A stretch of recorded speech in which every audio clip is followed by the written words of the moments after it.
Muchas gracias, doctor Londoño. La verdad, fueron muy aplicados. Llevamos 50 minutos de la hora que teníamos programado, entonces vamos a cumplir el tiempo.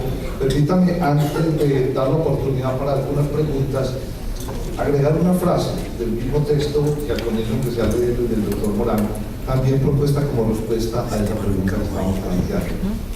La mundialización tiene en sí misma una fuerza, un motor de responsabilidad y solidaridad, que es lo que se ha mencionado. Es la conciencia también del sentido de la comunidad de destino planetario, evidente, pero también de continente. Se debe discutir, se debe desarrollar el sentido de la comunidad de destino latinoamericano.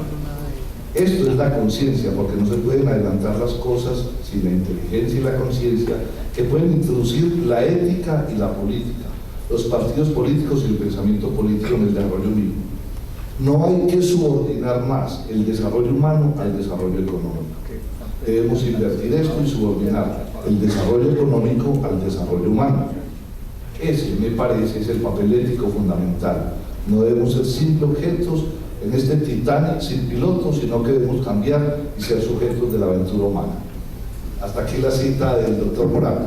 Quien tenga alguna pregunta para nuestros tres panelistas, por favor.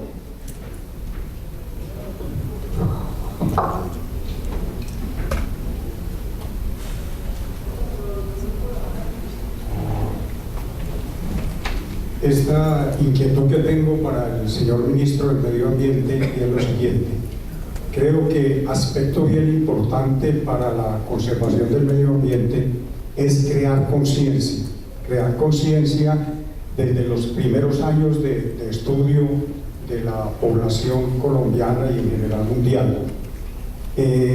Yo quisiera conocer, digamos, qué se hace a ese aspecto desde el punto de vista de crear conciencia como una obligación, no como una cuestión que no le llega a uno, sino crear esa conciencia. Y otro aspecto bien importante es el conflicto de intereses que en un momento se puede presentar en el mismo gobierno y concretamente entre el ministro de Minas y Energía y el Ministerio del Medio Ambiente. Uno ha sido testigo de ciertos proyectos que han tenido cierta resistencia y todo. Y yo pienso lo siguiente: de todas maneras, toda actividad debe estar orientada, es el hombre que es el centro de toda actividad, todo debe estar orientado hacia él. Cualquier proyecto que se lleve a cabo, pienso yo que debe tener es un valor agregado neto, orientado ese valor agregado a la satisfacción de las necesidades del hombre como centro que es de todo el universo. Era lo que yo tenía para comentar. Muchas gracias. Los dos son puntos fundamentales y me parece que vale la pena que los toquemos con más detalle. Yo pienso que una de las actividades en las que hemos sido recientemente más exitosos es en ese tema de la concientización ambiental de los niños.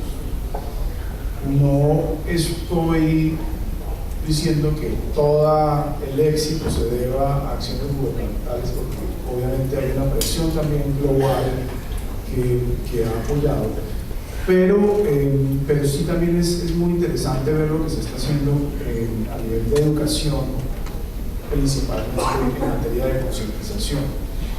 El principal programa que se adelanta en ese sentido es un programa conjunto entre el Ministerio de Ambiente y el Ministerio de Educación, que es el programa de los proyectos ambientales escolares, los PRAES.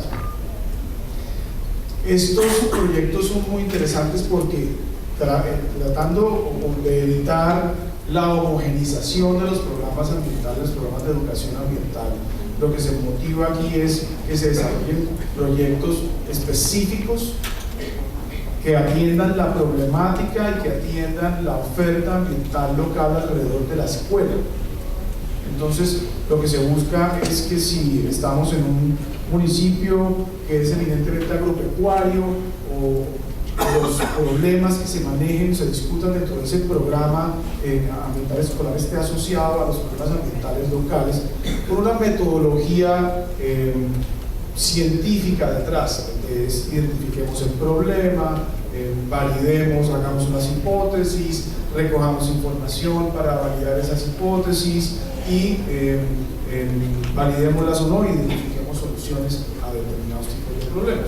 Entonces, si en un colegio se considera que lo más relevante en la zona es una quebrada que está contaminada cerca del colegio, entonces ese es el tema. Hay otros colegios que han escogido hacer un inventario botánico, por ejemplo, del patio de su colegio y montar luego una especie de jardín botánico y los usos apropiados de esa vegetación, temas de contaminación, temas agropecuarios, temas en los colegios urbanos, temas de contaminación de aire, etcétera, y eso ha resultado en que pasemos de la teoría a algo que realmente le interesa y le importa a los niños y pues motiva su interés y su curiosidad por problemas que realmente le son personales.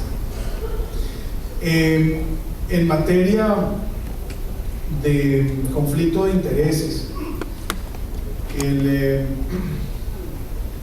el asunto es permanente, no solamente con el sector de minas, estamos prácticamente el sector de transportes, por ejemplo, los puertos, las vías nuevas, el mismo sector de agricultura, con las decisiones de priorizar determinados productos, los biocombustibles. Vamos a desarrollar biocombustibles a costa del bosque natural, a costa de la seguridad alimentaria, etc. Es una discusión permanente y usted pone el dedo en la llaga. La decisión es, debemos basar nuestras decisiones pensando exclusivamente en satisfacer las necesidades humanas, y es ahí donde nosotros como sector ambiental nos toca ir un poquito más allá, tratando de defender conceptos como la conservación de la biodiversidad del país, aunque algunos argumentan que conservar la biodiversidad del país tiene un beneficio directo para el mismo colombiano, porque estamos conservando un recurso natural que si hay extinciones de especies o especies bajo mucha presión, cuya diversidad genética se ve minimizada por la presión humana, etcétera, pues el que más sufre es el mismo colombiano que pierde su recurso natural que está en la biodiversidad. Pero a mí me parece que esos argumentos son argumentos rebuscados realmente para tratar de poner un argumento vendible al tema que tenemos que conservar la biodiversidad. Yo pienso que la biodiversidad se debe conservar per se, y es ahí donde empiezan las discusiones con las otras carteras, pero a la luz y por eso hacía referencia ahora, nos toca siempre referirnos a la normatividad que tenemos vigente, a los convenios internacionales y a la normatividad que a veces no está totalmente desarrollada, como usted lo planteaba, pero ante estos argumentos tenemos lo último a lo que nos podemos aferrar es a la normatividad vigente, no sin decir que de todas maneras hay una conciencia ambiental interesante dentro del gabinete. Lo que pasa es que vuelve y juega, es como decía al principio de la presentación, todos tenemos en la cabeza la idea de que hay que ser respetuoso con el medio ambiente, pero cada uno lo ve desde su punto de vista.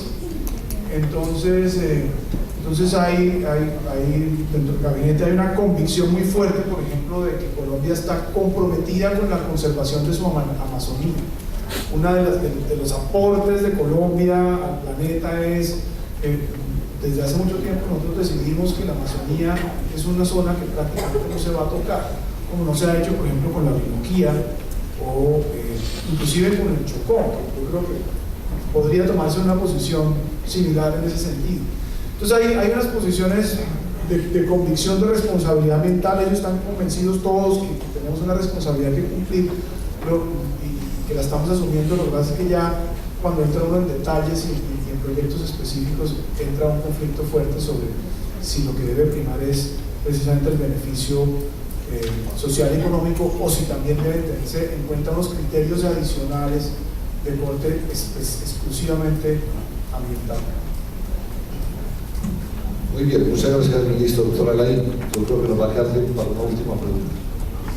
¿Cómo encontrar un margen de intermediación ético y cómo encontrar un equilibrio entre el Estado y los privados para generar sostenibilidad al sistema. Muy bien, aquí el doctor Vázquez es muy inteligente, pensó que esa pregunta iba para mí. Sí, pues hombre, yo tengo para eso una respuesta muy corta y muy simple. Yo soy un convencido del sistema de libre empresa y de la competencia. Nosotros tenemos en el campo bancario una competencia enorme y tenemos buenos bancos en Colombia. A uno le preguntan mucho, pero ¿qué es lo que pasa? Que en Brasil, en México, en Chile, en la mayoría de los países latinoamericanos como interesantes, ya toda la banca está en manos de multinacionales, y en Colombia como que no.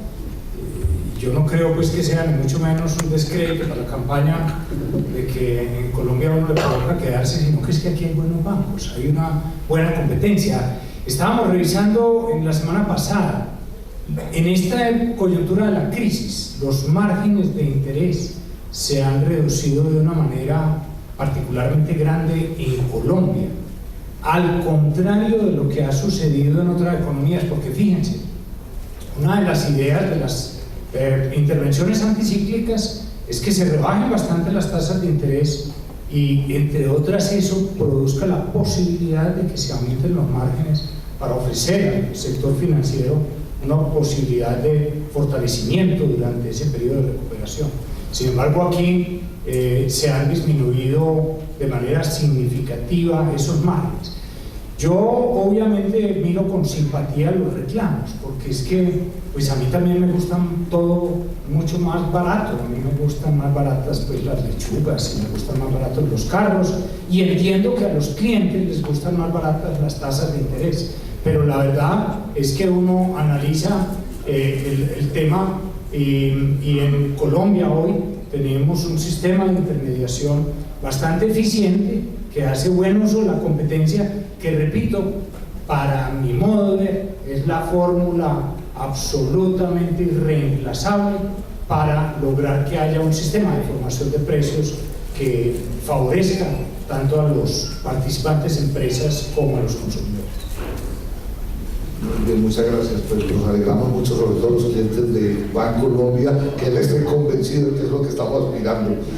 Y olvidé hacer una referencia a la intervención del doctor Londoño específicamente, que nos alegró mucho cuando nos hizo el anuncio oficial que ya estamos saliendo de la crisis.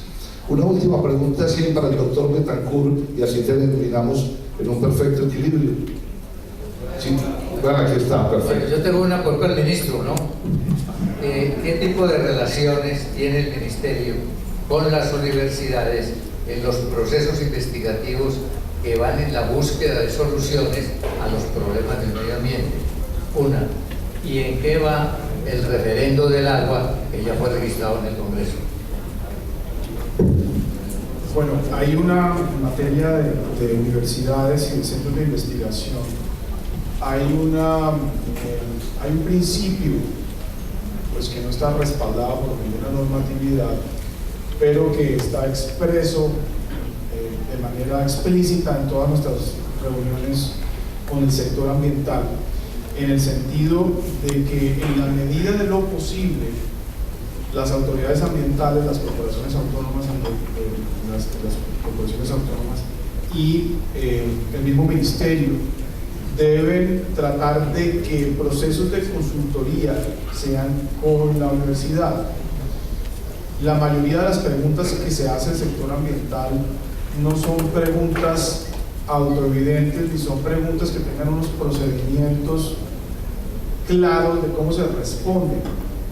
Muchas de ellas requieren investigación. Por eso la recomendación es muy clara y por eso ustedes van a ver que la mayoría de las corporaciones autónomas y el ministerio tenemos muchos contratos con las universidades, y a las corporaciones autónomas les pedimos que ojalá sea la universidad local, que sean universidades regionales, para que se apropien las universidades regionales de los datos de la región. Y no tengo aquí la cifra, pero yo creo que la voy a tener de la mano para la próxima ocasión, de lo que ha sido el monto de contrataciones con las universidades. Y estamos generando pues una asociación muy importante entre ambas. El referendo del agua fue devuelto para que iniciara proceso por los mismos, el mismo grupo que lo propuso, dado que en su paso por el Congreso se le hicieron modificaciones que ellos consideraban que desvirtuaba el espíritu original del referendo. Entonces volvió a su estado original y tiene que iniciar otra vez todo el proceso.